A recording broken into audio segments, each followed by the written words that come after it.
অষ্টম শ্ৰেণীৰ ছাত্ৰৰ বিলাসী বাহন লৈ যোৰহাটত তাণ্ডৱ। 14-15 বছৰীয়া ল'ৰা কোনো মাক দেউতাকে হাতত চাবি তুলি দিছে আৰু ক'ৰবাত শুনা মতে আৰু ক'ৰবাত কাৰোবাক খুলিয়াই আহিছে তেওঁ। ভয়ংকৰ দুৰ্ঘটনাৰ পৰা কথমপি ৰক্ষা পথচাৰীৰ। তৰাজান পূজা মন্দিৰৰ সমীপত এখন বিলাসী বাহনে প্ৰচণ্ড খুন্দা মাৰে এখন ব্যৱসায়িক প্ৰতিষ্ঠানত।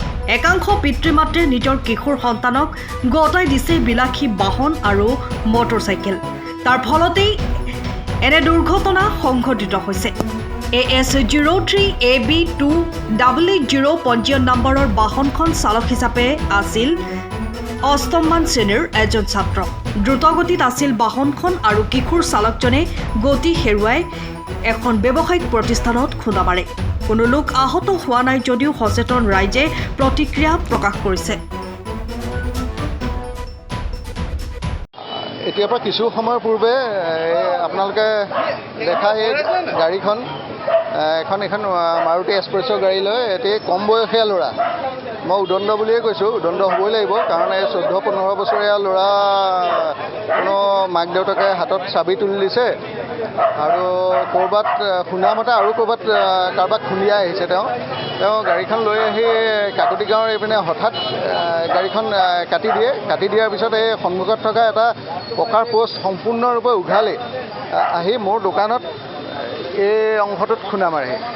খুন্দা মৰাৰ পিছত ল'ৰাজনৰ ভাগ্য ভাল একো নহ'ল আৰু মোৰ দোকানত থকা যিজন ল'ৰা আছিল তেখেতৰো ভগৱানৰ কৃপাত একো নহ'ল, যদিও মোৰ দোকানৰ কিছু ক্ষয় ক্ষতি হৈছে।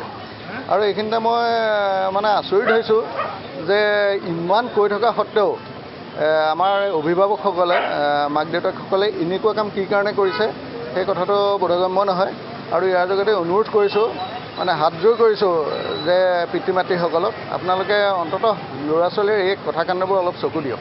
মূল কথাটো সেইটো। আৰু প্ৰশাসন নামৰ এটা যন্ত্ৰ আছে, তেওঁলোকে বিভিন্ন ঠাইত চেকিং বহাই। আমাৰ এইখিনিতে চেকিং খুব হৈয়ে থাকে, প্ৰায়ে হয়, কিন্তু এনেকুৱা সুৰুঙাবোৰ কেনেকৈ বাচি আহে সেইটো এটা চিন্তনীয়। ভয়ংকৰ দুৰ্ঘটনা।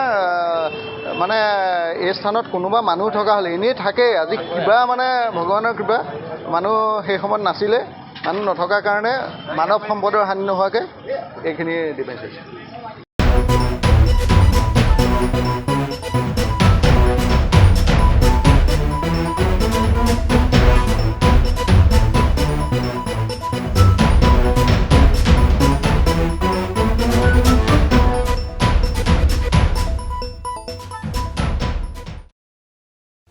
সময়ৰ খবৰ সময়ত পাবলৈ ফ'ল' কৰক টাইম অফ আছাম।